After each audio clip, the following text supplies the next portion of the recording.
the beginning of the American frontier. It declined for several decades until a new wave of settlers arrived in the late 17th century and established a commercial agriculture based on tobacco. Between the late 1610s and the American Revolution, the English brought some 50,000 prisoners to the American colonies. A particularly bad example was the Powhatan Rebellion of 1622 in Virginia, in which Native Americans killed hundreds of English settlers.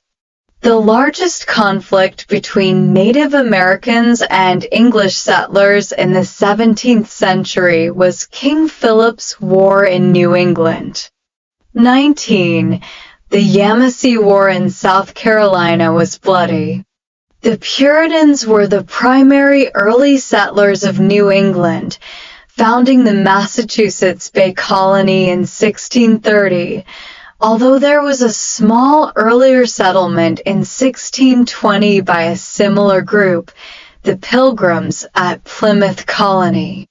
The Middle Colonies, which included the present-day states of New York, New Jersey, Pennsylvania, and Delaware, were characterized by a great degree of religious diversity.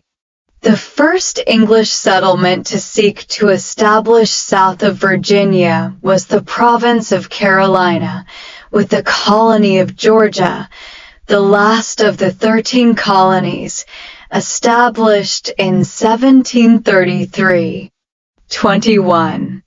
The colonies were characterized by religious diversity, with many Congregationalists in New England, German and Dutch Reformed theology in the Middle Colonies, Catholics in Maryland, and Scots-Irish Presbyterians in the frontier regions. Many royal officials and merchants were Anglican. 22.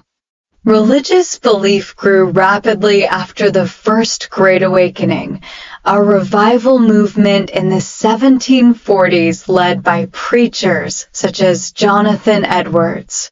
Influenced by the Great Awakening, American evangelicals added a new emphasis on the spiritual outpouring of the Holy Spirit and conversions that instilled in new believers a strong love for God.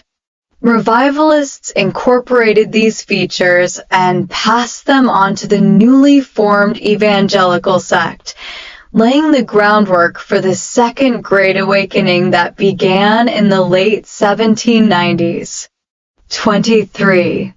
Each of the 13 American colonies had a slightly different government structure. Typically, a colony was ruled by a governor, who was appointed by London and responsible for the executive branch and relied on a locally elected parliament to vote on taxes and make laws.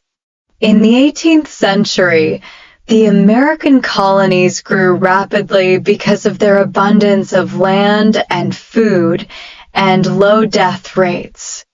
The colonies were wealthier than most areas of Britain. This attracted a steady stream of immigrants, especially young men, who came to America as indentured servants.